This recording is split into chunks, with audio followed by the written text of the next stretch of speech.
Bom, essa é a série de mensagens que nós estamos pensando um pouquinho durante o mês de outubro. Né? E você pode nos abençoar de uma maneira muito especial no Limite. É o seguinte, está sendo publicado no YouTube as mensagens que são pregadas aqui. Domingo passado, o sermão de domingo passado já está no nosso canal no YouTube. Você pode acessar, assistir e compartilhar a esses vídeos, tá bom? E para você que nos assiste no YouTube, existe aqui um espaço para você curtir e desse lado aqui um espaço para você comentar. Fique muito à vontade para comentar e participar aqui conosco e assim abençoar também a esse trabalho.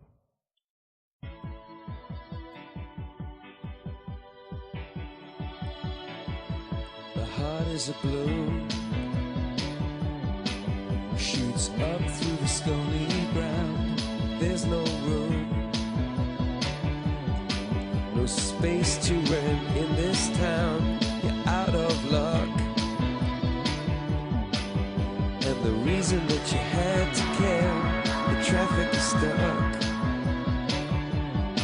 and you're not moving anywhere. You thought you found a friend to take you out of this place, someone you can lend a hand in return for grace. It's a beautiful day.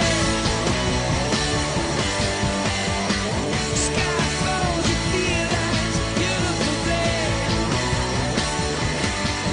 to live again.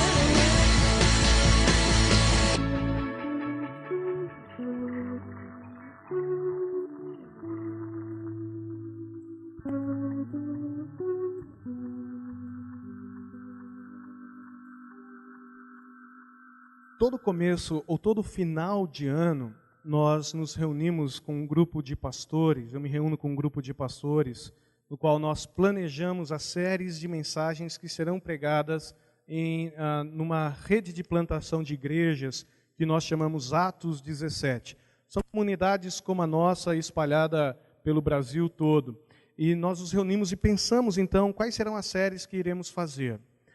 Esta série, chamada No Limite, não estava no meu planejamento. Eu não tinha desenhado essa série. Iria falar sobre outra coisa durante o mês de outubro. Mas numa conversa com algumas pessoas da nossa comunidade, surgiu a ideia do pastor, nós estamos cansados. Nós estamos andando com o tanque vazio. Nós estamos no limite. Foi então que surgiu a ideia de conversarmos sobre essa série. Estamos terminando o ano de 2014 já. E esse ano tem sido muito intenso para nós brasileiros e para nós paulistas e ainda mais nós que moramos na cidade de São Paulo, paulistanos. Um ano muito atípico para nós. Um ano de Copa do Mundo, um ano de eleição, um ano que estamos enfrentando uma seca muito grande. E não vemos a hora desse ano acabar, para quem sabe 2015 ser um pouquinho diferente, justamente porque estamos vivendo no limite, no limite. Sendo assim, nós estamos conversando um pouquinho, e conversamos no primeiro domingo, sobre o Salmo 23, sobre como é que nós podemos redimensionar as nossas vidas. Como é que nós podemos ter uma nova orientação de vida, sendo Jesus, o bom pastor, que guia-nos em todas as veredas ou em todos os caminhos, aquele que não desiste de nós, aquele que não nos abandona. Então a minha vida pode ser redimensionada por esse amor intenso que não me deixa. Semana passada, conversamos sobre um livro que um pastor chamado Ed Renekiewicz, aqui na nossa cidade, chama de o livro mais mal-humorado da Bíblia. Porque é um livro que vai fazendo uma série de análise sobre a vida. Ele diz, trabalho, experimentei trabalhar bastante. Dinheiro, experimentei ganhar muito dinheiro. Poder, experimentei ter muito poder. Não me furtei a nada. O que eu podia experimentar, eu experimentei. E eu estou dizendo para vocês, não vale a pena. É um livro muito mal-humorado, parece assim, né? Nesse tom. Mas, na verdade, o que Eclesiastes está nos convidando é rever os nossos valores. Atrás do que é que nós estamos correndo. E, a partir dessa revisão dos nossos valores, planejar o ano de 2015. Bom, hoje nós vamos conversar um pouquinho sobre um outro tema. Mas existem algumas coisas que eu tenho dito para vocês que nos deixam no limite. Primeiro, a sobrecarga de estresse gerado pelo acúmulo de problemas e preocupações. Sim, os e-mails se acumulam, as respostas se acumulam, os afazeres se acumulam, há muita coisa para fazer até o final do ano, já planejando o orçamento 2015, e já a meta aumentou para 2015, e temos que correr atrás das coisas em 2015, e uau, como nós estamos estressados e cansados. Ou então, a sobrecarga de estresse gerado pelo impacto de conquistas e realizações. De repente você chega na sua casa, a sua mulher te dá um presente e você abre, é um exame de gravidez positivo. É uma coisa super legal. Mas aquilo gera um estresse, porque você precisa começar a planejar já a criança. Uau, quanta coisa para fazer, quanta coisa para resolver. E o que vai ser de nós? É uma conquista. Mas o estresse surge. Ou ainda, a sobrecarga de trabalho, sem a nossa devida reposição energética. E isso nós vamos conversar de modo muito mais particular semana que vem. Sendo assim, se eu fosse você, mesmo em horário de verão e com esse calor, não perderia o culto da semana que vem, quando nós vamos conversar um pouquinho sobre termos um tempo de descanso. Tá bom? Bem, hoje, de modo particular, nós vamos conversar um pouquinho sobre a ira. Sobre enfrentarmos momentos de ira nas nossas vidas. Aquele momento de sobrecarga e que você fala sem pensar. Aquele momento de sobrecarga que às vezes você age sem pensar. Aquele momento de peso tão grande, que a sua única solução é agir quase com violência. Bem, nós precisamos ter alguns cuidados com a ira. E a espiritualidade cristã tem muito mais a ver com esse cuidado do que você possa imaginar. Há série de dicas na Bíblia sobre como é que nós devemos lidar com os momentos em que nós nos sentimos irados. Em meio às inúmeras pressões sobre as quais somos submetidos, nós precisamos de válvula de escape eficiente através da quais possamos encontrar o alívio necessário. Nós precisamos ter algum escape desse momento de tensão, desse momento de estresse, desse momento de ira. Isso é extremamente saudável. Contudo, isso é preciso ser feito com muita sabedoria.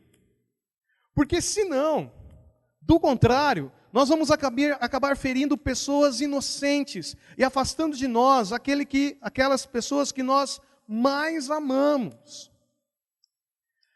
Muitas vezes nós reagimos com ira com as pessoas mais próximas a nós. Com as pessoas que moram dentro da nossa casa e que nós dizemos que amamos. Chegamos em casa irados, damos um murro na porta, e de repente o murro na porta já não é suficiente, de repente nós estamos reagindo quebrando alguma coisa, de repente há um quadro que não fica mais na parede, e quando menos nos apercebemos, nós estamos nos atracando e vivendo literalmente num inferno. Num inferno.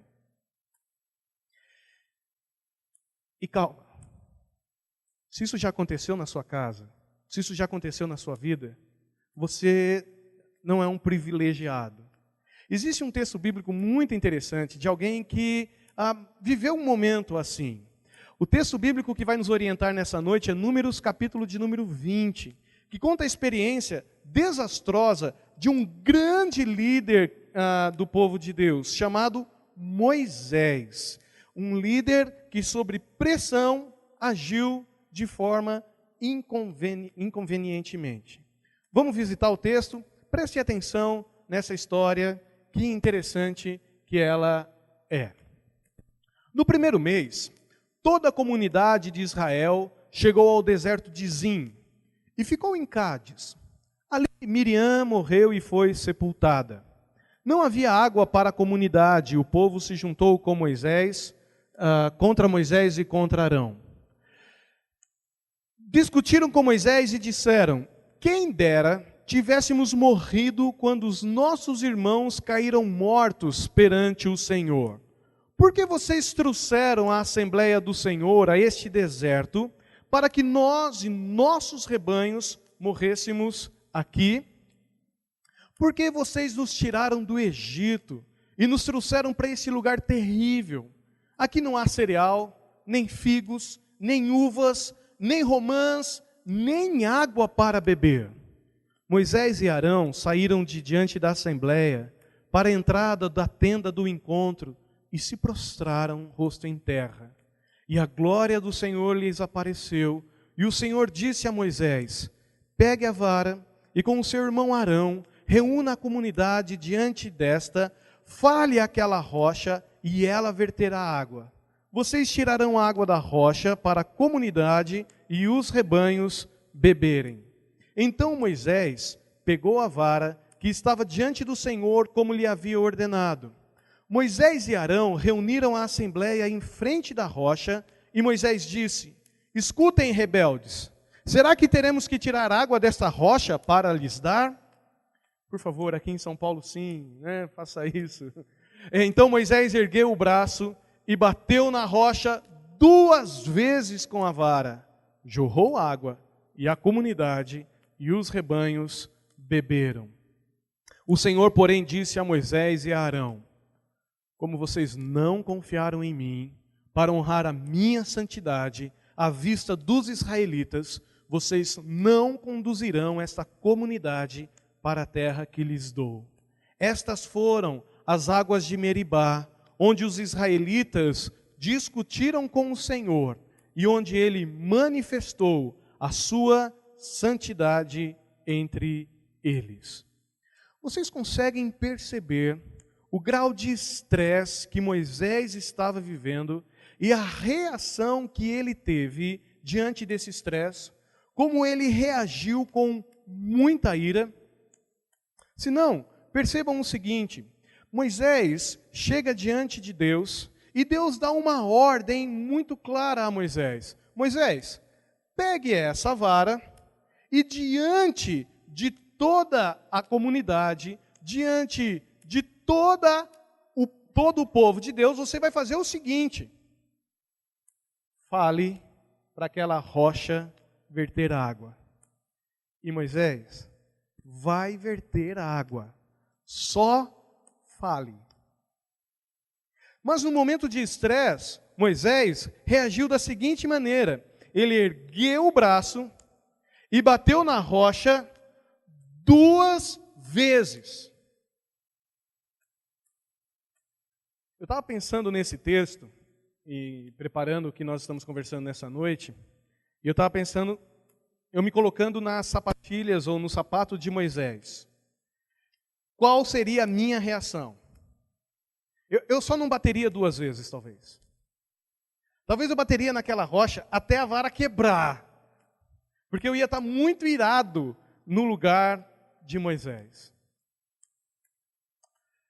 Eu queria destacar com vocês 3 coisas a respeito desse texto e 3 dicas muito importantes sobre como nós reagimos diante da ira.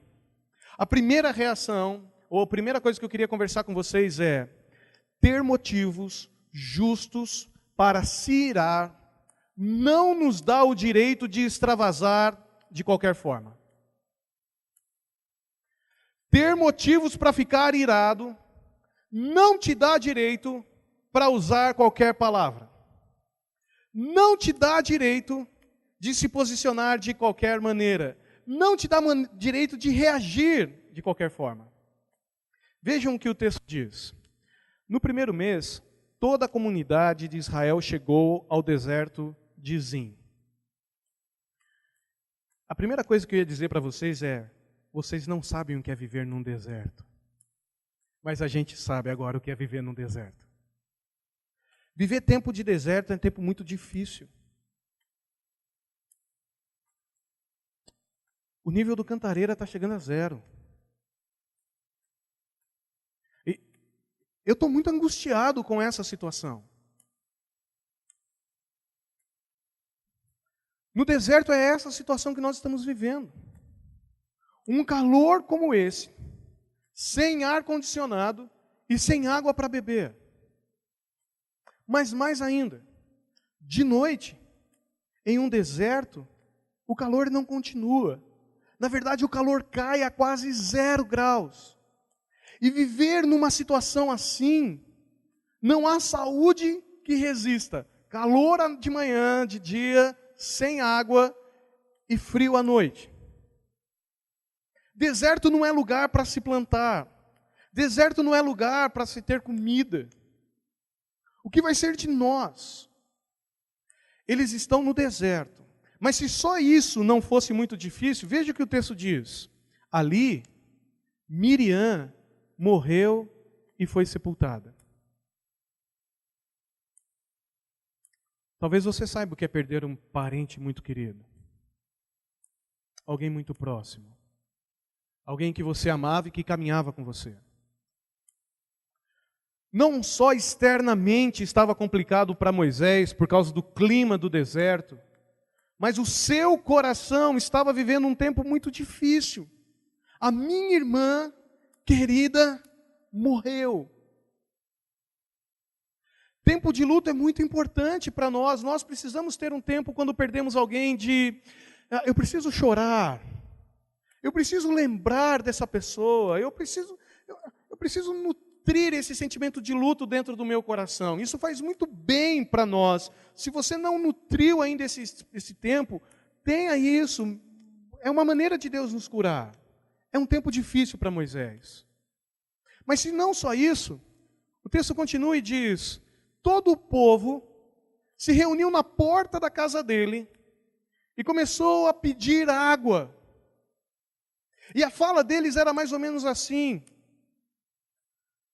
não temos cebola, não temos romã, não temos o que comer e não temos água. Por que você não nos deixou lá no Egito?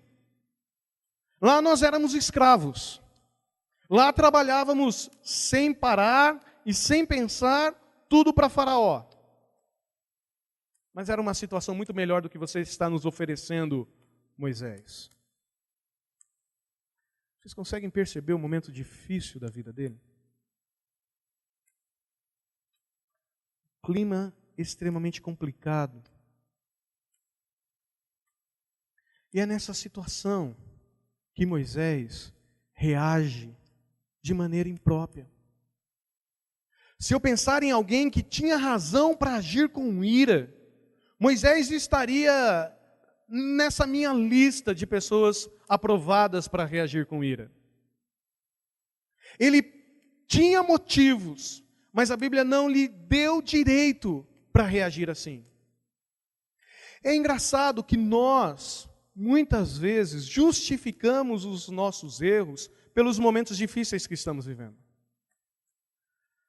Eu estou sendo um rude em casa, porque lá no meu trabalho, o meu patrão está me pressionando. Quem disse que você tem direito de ser rude na sua casa porque o seu patrão está te pressionando? Eu tenho direito de passar o pé em quem eu quiser, porque as pessoas estão se levantando contra mim, está super difícil. Quem disse que você tem direito a reagir dessa maneira?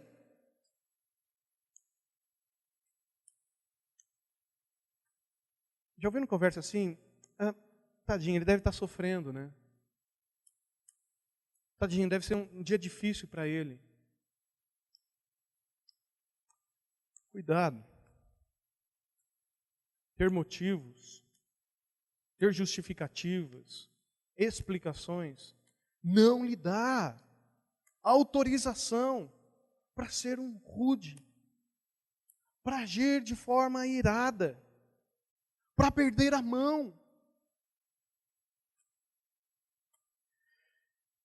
Eu queria propor para vocês nessa noite formas inconvenientes de extravasarmos a nossa ira.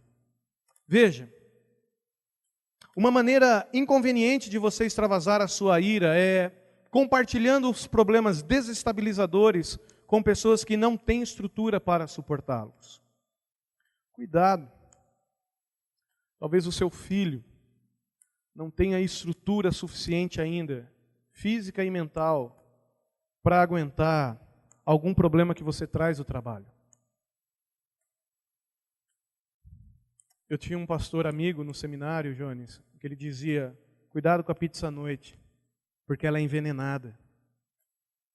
Porque às vezes os pastores saem dos cultos cansados e cheios de problema, e eles vão comer a pizza no domingo à noite e jogam tudo aquilo para a mulher, jogam tudo aquilo para os filhos, e não são raros filhos de pastores que não querem se relacionar com a igreja, porque na cabeça deles, igreja é um lugar que sabotava a vida do pai. Cuidado. Há pessoas que não têm estrutura. Há pessoas que não conseguem suportar. Tenha sabedoria. Ainda, outra maneira inconveniente, represar toxinas que deveriam ser eliminadas por timidez ou pelo simples receio do que pensarão de mim. Se no primeiro momento nós temos que saber para quem contar, eu estou dizendo para você ter sabedoria e tem coisas que você não deve contar, a segunda coisa é, não guarde tudo para você.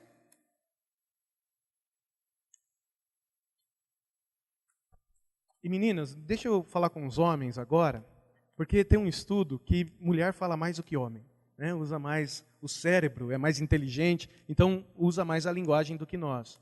Nós homens temos uma tendência de guardarmos para nós, e não falarmos, e represarmos, e guardarmos. E aí o problema é que quando essa represa estoura, ela passa destruindo cidades, casas, famílias, e a represa estoura no nosso coração e a gente detona tudo e todos que estão no nosso caminho.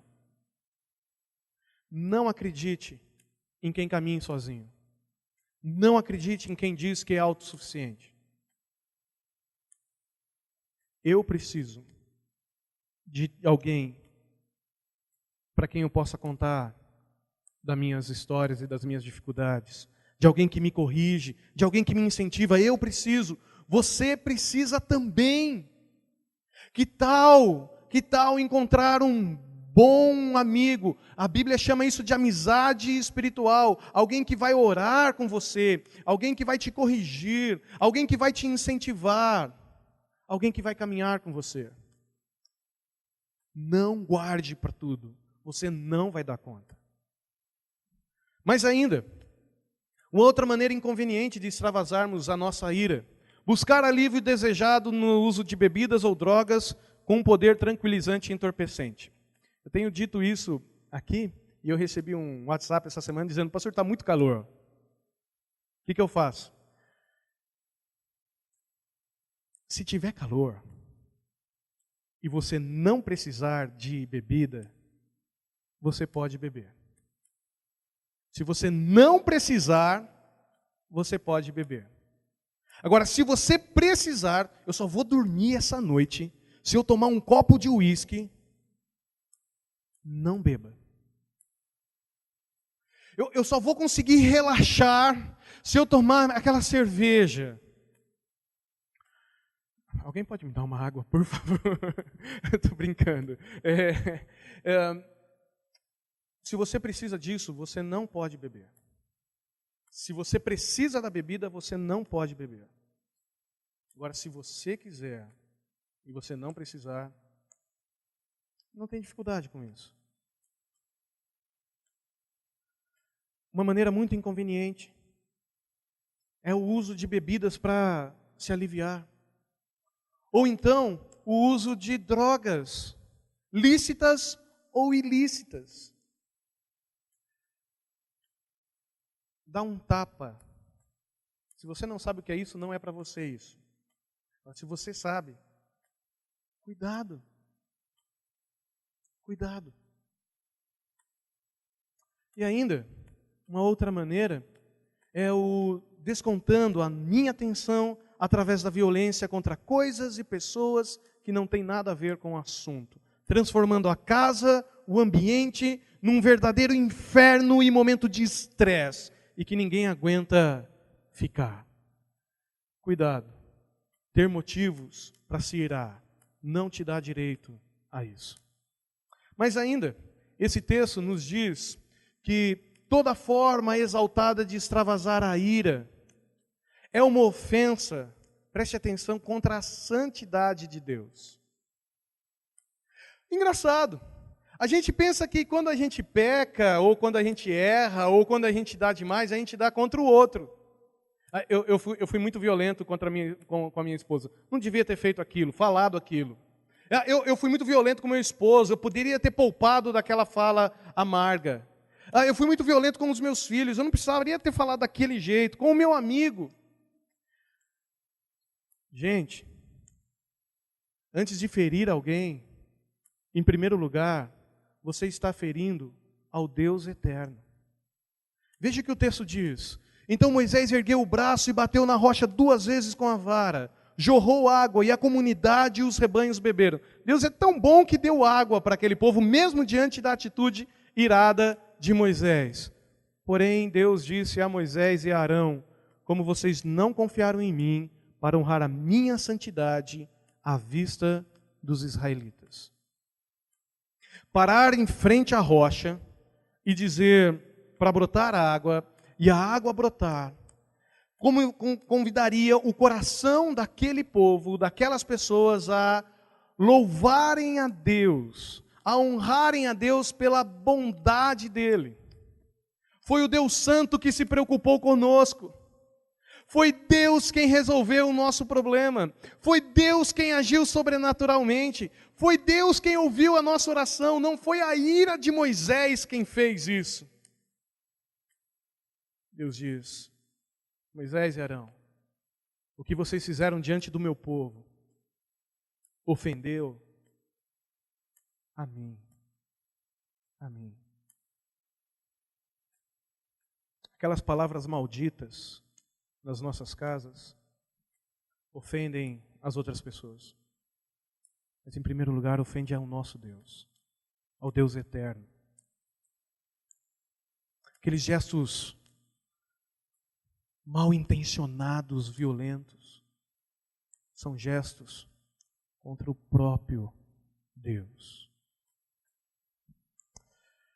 Bom, a Bíblia vai dizer em Efésios 4, versículo 26 e 27. Quando vocês ficarem irados, eu acho sensacional isso, porque a Bíblia não diz, vocês não podem ficar irados. Porque eu já disse que se eu estivesse no lugar de Moisés, eu quebraria aquela vara de tanta pancada que eu ia dar naquela pedra, de tão irado que eu ia estar. Irar é normal. Quando vocês ficarem irados, ela diz, não pequem. O sentimento vem. O desejo vem, mas não hajam assim. Ele diz, apaziguem a sua ira antes que o sol se ponha. E não deem lugar ao diabo. A palavra diabo em português vem do grego diabolos. Vê como grego é fácil? Não sei por que a gente fala que grego é difícil, né? Diabolos, diabo, pronto, está resolvido. Mas diabolos em grego significa inimigo. O que o texto está dizendo é, por que é que vocês estão fazendo com que a vida do centro da vida de vocês seja um inferno, seja dirigida, designada por alguém que é inimigo de vocês? Atitudes de pessoas com ira é transformar ambientes de paz em ambientes dominados pelo mal, em ambientes dominados pelo inferno. Quer dizer, o centro deixa de ser a paz. E ainda, Paulo continua em Efésios 4, 29 e 32. Nenhuma palavra torpe, nenhuma palavra atravessada, palavra maldita, saia da boca de vocês. Mas apenas o que for útil para edificar os outros, conforme a necessidade, para que conceda graça aos que ouvem. O que o seu esposo menos precisa ouvir são aquelas palavras atravessadas. Você não precisa dizê-las. Você não precisa dizê-las. E o texto diz: não entristeçam o Espírito Santo, a terceira pessoa da Trindade, que habita no coração de vocês. Não façam isso. Não façam isso. Com o qual vocês foram selados para o dia da redenção. E o texto diz: livre-se da amargura, da indignação, da ira, da gritaria. Sabe que ambiente de grito? Isso não é de Deus. Não é o que Deus quer para nós. Calúnia, bem como toda maldade. Ele diz: sejam bondosos, sejam compassivos uns para com outros e perdoem-se mutuamente, assim como Deus nos perdoou em Cristo. Ah, mas Alexandre, você não sabe o que eu estou vivendo lá em casa. Eu não sei. Mas eu estou dizendo para você que Deus te perdoou em Cristo. E Ele diz: agora que vocês foram alvo do meu perdão, perdoem outros. Perdoem aos outros. Mas você acha que o que você fez diante de Deus é pouco? Você acha que o que você fez diante de Deus é pouco? Algumas dicas para nós, formas equilibradas de extravasar a ira. Primeiro, pratique esportes ou outras atividades físicas restauradoras. Já falei para vocês que adoro andar de bicicleta. Quando eu chego em casa, quando eu falo: Lorena, eu vou andar de bicicleta, ela diz: por favor, vá para você voltar mais tranquilo. E eu adoro andar de bicicleta. Ah, mas onde está na Bíblia isso? Tem um texto que diz: toda atividade física é pouca proveitosa. A piedade, para muito, é proveitosa. Paulo escrevendo a Timóteo. Veja, Brunão, ele não está dizendo, não é para ir na academia. Ele está dizendo: olha, vão, mas saibam que ela tem proveito, mas ela não é todo da vida. Pratiquem esportes, vão fazer exercícios físicos. É uma maneira muito saudável de extravasarmos os momentos de ira. Ainda, ouça boas músicas que o tranquilizem e o relaxem. Aonde está na Bíblia isso? Tinha um cara chamado Davi. E antes de Davi ser rei, ele tinha uma profissão. Era musicoterapeuta, não sei se é isso, mas ele usava música para acalmar o rei. O rei estava virado, o rei estava nervoso, o rei precisava extravasar. O que ele fazia? Chama Davi, e Davi tocava música. Eu não sei se você já teve essa experiência de ligar Sul América Trânsito no meio do trânsito. Dá mais raiva ainda. Que tal ouvir uma boa música para se acalmar? Ainda, em terceiro lugar, converse regularmente com um amigo, mas um amigo sábio e de confiança. Fale com ele sobre os seus momentos de ira, sobre os seus momentos difíceis. E ainda, ore a Deus, colocando diante dele todos os seus sentimentos. Porque é o seguinte: existe um movimento cristão que diz: você tem desejo intenso de vingança? Parece que o convite é: tenha atitudes intencionais de amor. Não, eu não vou conseguir sair do desejo de vingança para ter atitudes de amor. Não vou conseguir. E é verdade mesmo, nós não vamos conseguir. E a Bíblia não pede para você fazer isso. Porque a Bíblia pede para você ter outros caminhos antes. Ela vai dizer, em primeiro lugar, ore a Deus. Orem lamentando. Ore colocando a vida daquela pessoa que está te fazendo mal diante de Deus. Existe uma oração na Bíblia nos seguintes tons: tomara feliz aquele que pegar os seus filhos, ó Babilônia, e esmagá-los contra a pedra. E quando eu digo isso, muitas vezes a pessoa diz: mas eu não posso falar qualquer coisa diante de Deus. A Bíblia não tem essa dificuldade porque você vai ter. Ou você não ou você acha que Deus não sabe o que passa no seu coração. Ore a Deus e fale das coisas do seu coração. E o problema de orar é que quando a gente ora, Deus ouve a nossa oração. E Ele começa a agir. E talvez Ele comece a agir no seu coração, a transformar a sua vida. E aí Ele vai nos convidar a ter prática obediente de amor e de perdão. E só depois eu consigo ter atitudes. Não saia daqui dizendo, aquela pessoa que me fez bem ou me fez mal, de repente amanhã eu vou acordar e vou fazer o bem para ela, porque o seu coração não quer que você faça isso. Se cure primeiro. Passe pelo processo de Deus. Ore a Ele. Coloque essa pessoa diante do Senhor. E talvez Deus comece a agir no seu coração, na sua vida, te convidando à prática de perdão. E só depois tem atitudes assim. E em terceiro lugar, Carlão, eu gosto de pregar aqui, porque quando eu falo assim, em terceiro lugar, o pessoal, está acabando, né? Finalmente, né? Pastor presbiteriano, né? Então, em terceiro lugar, extravasar de forma incorreta vai te trazer alívio, mas as suas consequências são desastrosas. É engraçado. A gente acha que está tudo bem e as consequências não virão. Elas virão. E a Bíblia diz que elas virão. O Senhor diz a Moisés, como vocês não confiaram em mim, você, Moisés, você, Arão, não irão conduzir o meu povo à terra que eu vou dar a eles. A Bíblia tem uma série de advertências para nos despertar quanto à consequência. Por exemplo, ela diz, eles semeiam vento. E sabe o que vão colher? Tempestade. Você acha que você vai semear vento e vai colher coisas boas? Ainda, o violento recruta o seu próximo e o leva por um caminho ruim.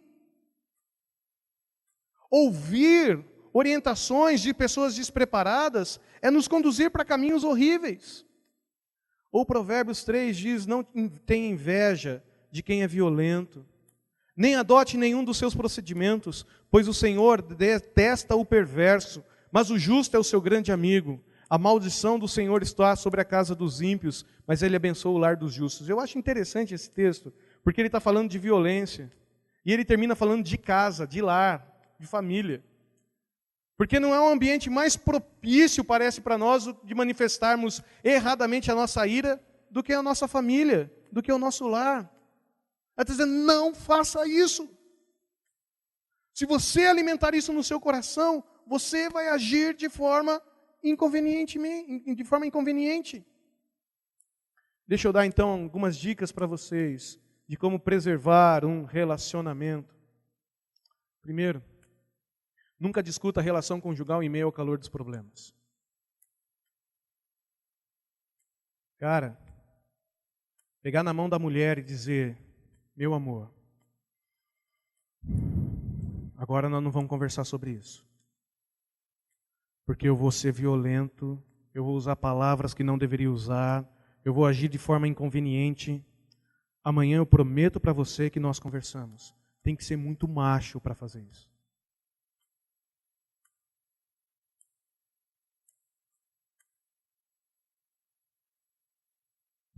Que tal pensar? Respirar. E se você disse que vai conversar amanhã, converse. Converse. Não ache que o tempo vai resolver. Na verdade, só vai piorar. Só vai piorar. Ainda, nunca discuta, nunca discipline, nunca corrija os seus filhos antes de recuperar a sua sanidade.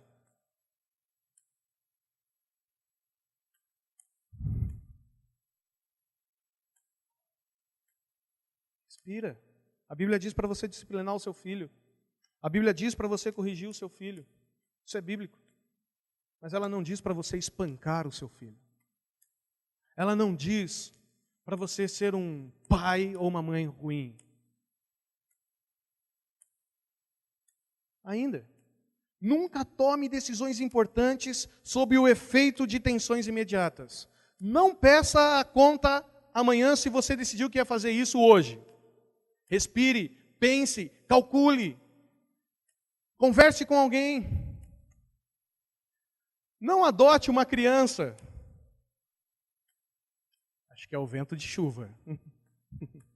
Vem chuva. Amém, Jones? Posso ouvir um amém? Um glória a Deus? Né? Não queira adotar uma criança, por exemplo, no afã de um exame negativo. Não tome decisões importantes no meio do furacão. Em último, nunca deixe de pedir perdão de forma humilde e de forma adequada. Um amigo meu brigou com a mulher. Eu não sei se você sabe, pastor briga com a mulher também. De vez em quando a gente faz isso. Não é por causa delas, é por causa da gente, né, Jones? E não são todos, alguns, né? Pois é, nós sim, bom, achei que você ia se tirar desse... Mas ele brigou com a mulher. E ele passou o dia brigado com ela. E eles foram deitar, um de cada lado. Já viram isso em algum lugar? Brigado, de virada com o rosto.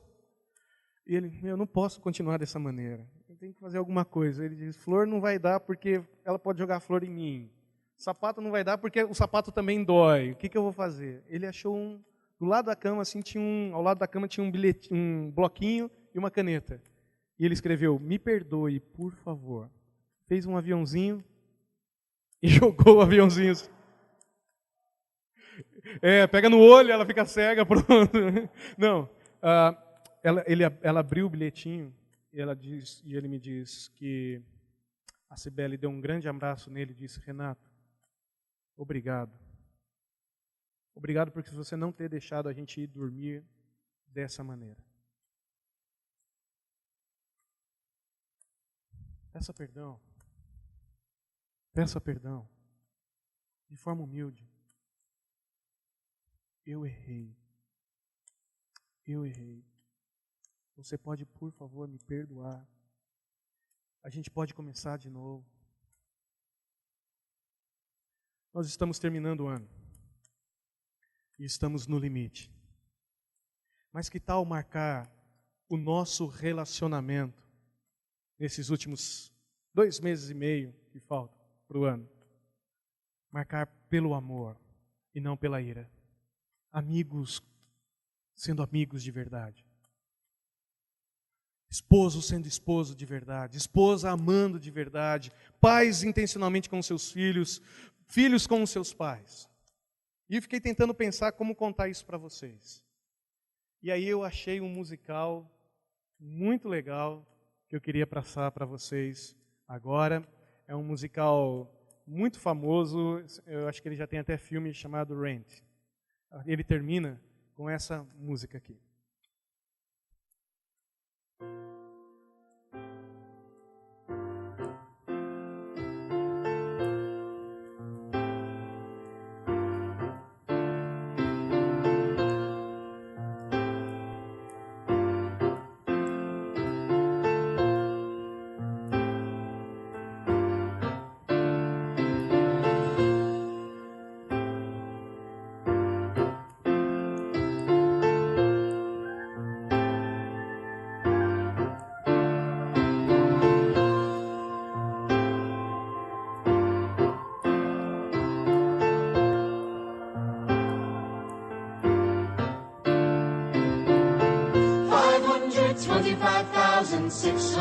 minutes, 525,000 moments, oh dear, 525,600 minutes.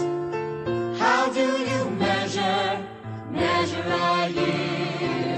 In daylights, in sunsets, in midnights, in cups of coffee, in inches, in miles, in laughter, in strife, in 525,600 minutes. How do you measure a year in the life?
that she died.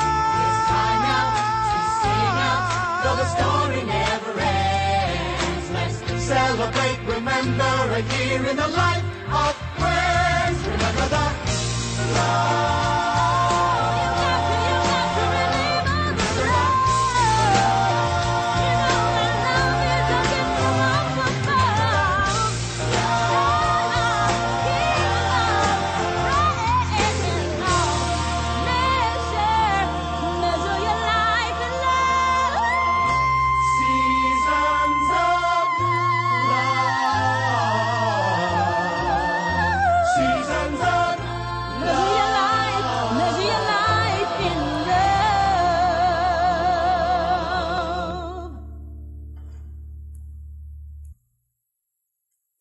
Que tal medir a sua vida nesse ano, não pelas brigas que você ganhou, pelas conquistas, por tantas vezes que você esteve certo, mas pelo amor.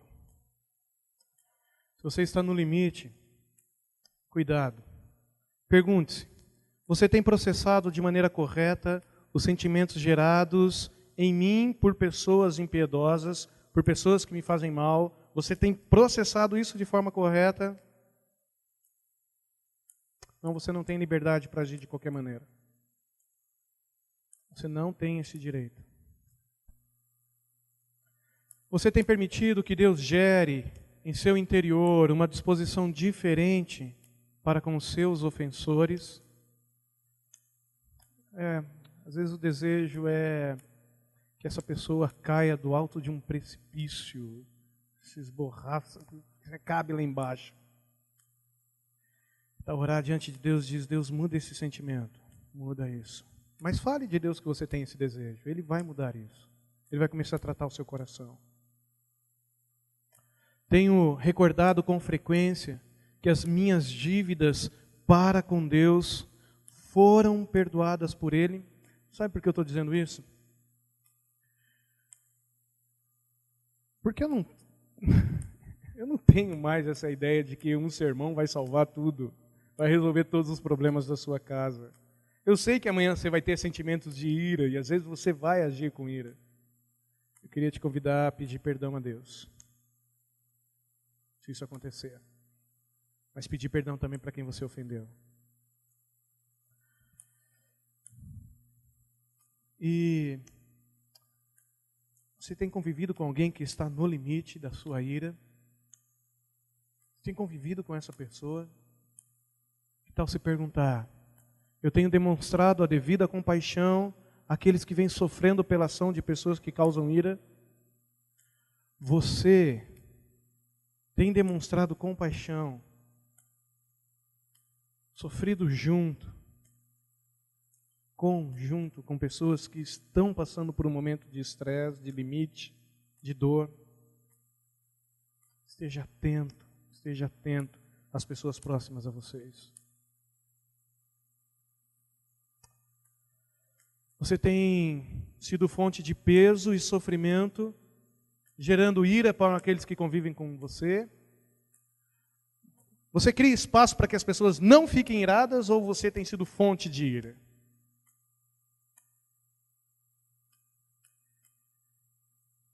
Normalmente a gente ora assim: Deus, muda o coração do outro. Muda a atitude do outro. Quero convidar você a orar nessa noite dizendo: Deus, muda o meu coração, muda o meu coração. Eu não quero ser peso, quero ser fonte de ira. Eu quero que o ambiente onde eu chegue seja um ambiente que traga paz. E finalmente, o que você precisa fazer para restituir o direito a essa pessoa de desfrutar a alegria de Deus em suas vidas? Se no primeiro momento eu disse que Deus está a fim de te perdoar e te convidar a começar de novo, você que experimentou desse perdão, faça isso também. Perdoe e convide a recomeçar. Eu acho que tem muita coisa para a gente orar e pensar nessa noite.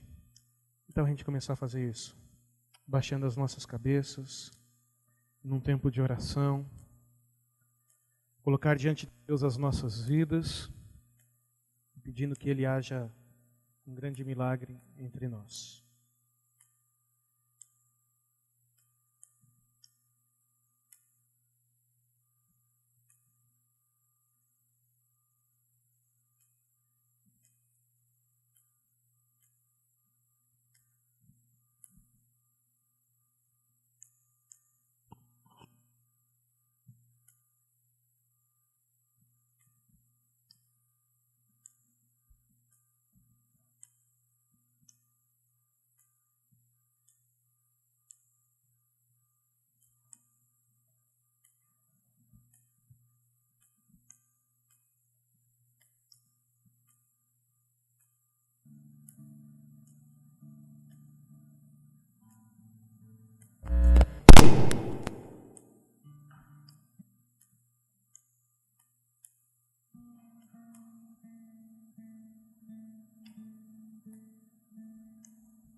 Estou quase a desfalecer. Dores em me fazem enfraquecer, mas posso te encontrar. Meu espírito está em pé, sem tua paz. Continua assim a caminhar.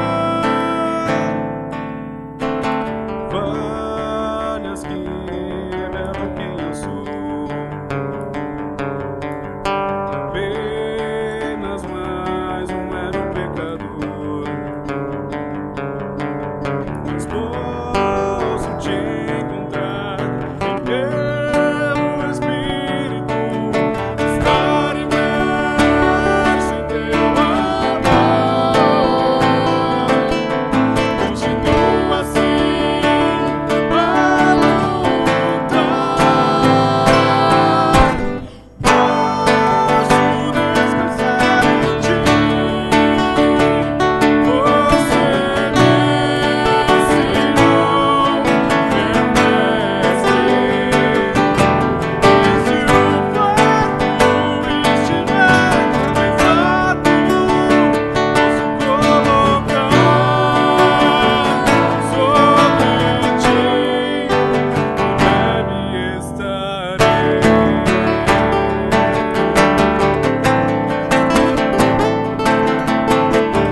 descansar em ti.